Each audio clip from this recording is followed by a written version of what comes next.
안녕하세요 성도 여러분, 반갑습니다. 김관우 목사입니다. 네, 오늘 눈곱 큐티 함께 하겠습니다. 눈곱 큐티는 눈곱을 떼고 바로 큐티를 하는 것입니다. 그래서 말씀으로 우리의 인생을 새롭게 시작하는 것이죠. 오늘 말씀 누가복음 7장 18절부터 28절까지 말씀. 세례 요한의 질문으로 시작합니다. 요한의 제자들이 이 모든 일을 그에게 알리니 요한이 그 제자 중 둘을 불러 주께 보내어 이르되 오실 그이가 당신이 오리까 우리가 다른 일을 기다리올까. 그들이 예수께 나아가 이르되 세례 요한이 우리를 보내어 당신께 여쭈어보라고 하기를 오실 그이가 당신이 오리까 우리가 다른 일을 기다리오니까, 이렇게 물어봅니다.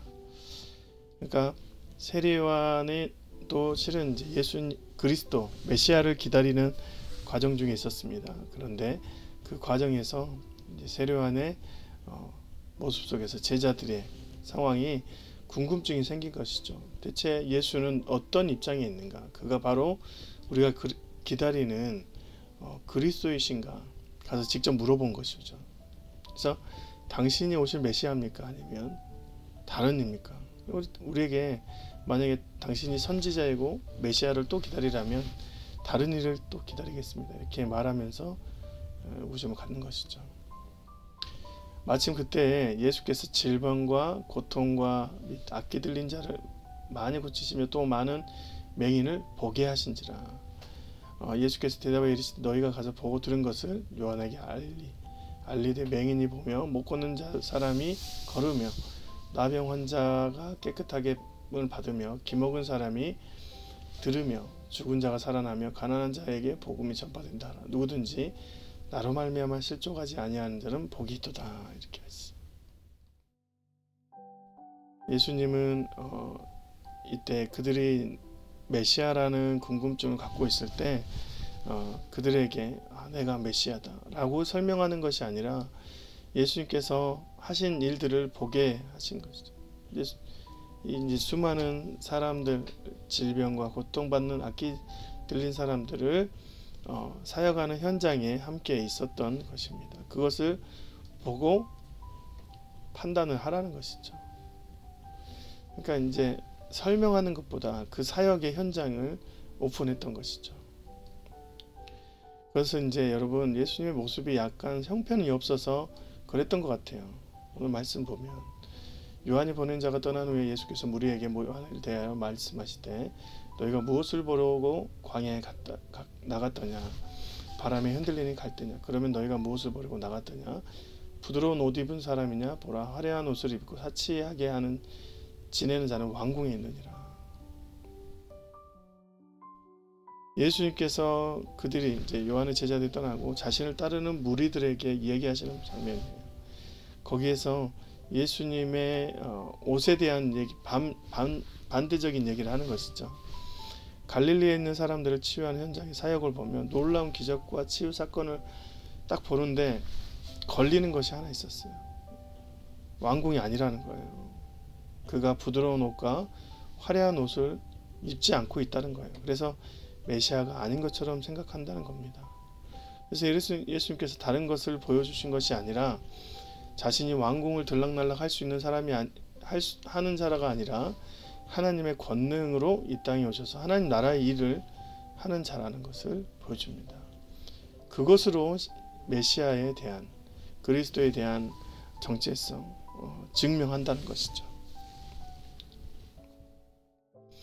또한 신앙적으로 그들이 바라는 것은 뭐냐면 광야에 있었던 사람들이잖아요. 그들이 바라던 것은 세례 요한처럼 같은 모습으로 광야에 머물면서 세상과 단절하는 그 땅적인 신앙의 형식이 진짜 그리스도의 모습이라고 생각하는 경우가 있습니다. 그런데 여러분, 예수님께서는 광야에 머물지도 않으셨고 오직 세상에 들어가 낮은 자의 모습으로 함께 지내며 그들을 치유하시고 회복하시면서 하나님 나라의 메시지를 전하셨어요. 우리는 때로는 이제 우리의 옷이 우리의 완전함을 표현한다고 생각할 때가 있어요. 또 어떤 때는 극단적으로 세상과 단절해야지 신앙이 깊어진다라고 생각할 때가 있어요. 여러분, 복음은 세속적이지도 않아요. 또한 복음은 극단적이지도 않습니다. 극단적으로 단절시키지도 않아요.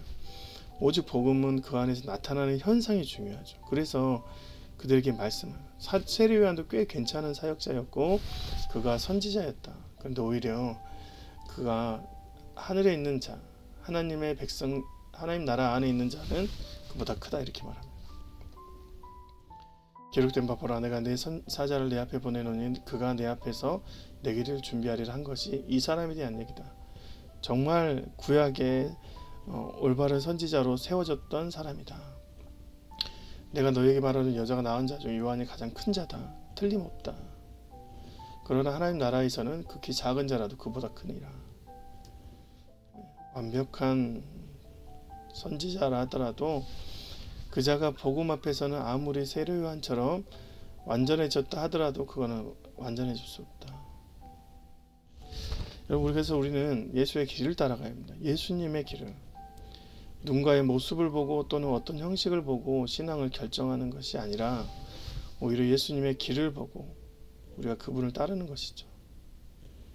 그래서 여러분, 첫 번째는 그분이 행하신 그 기적과 치유의 사건들, 은혜의 간증의 삶들을 보고 예수를 따르는 것이고, 두 번째는 그분이 행하신 말씀으로 그분을 따르는 것입니다. 그리고 마지막으로는 십자가를 보고 따라가는 것이 맞아요. 이 세 가지가 중요해요. 그리고 십자가를 통해서 우리는 그분이 가신 목적을 알게 되는데, 결국 그 목적은 우리를 부활로 영원한 생명으로 인도할 것입니다. 영원한 생명으로 가는 길은 오직 예수 그리스도밖에 없다는 것이죠. 오늘도 여러분의 삶에서 예수의 삶을 충분히 누리시며 살아가신 저와 여러분이 되시기에 주님의 이름으로 축원드립니다. 고맙습니다.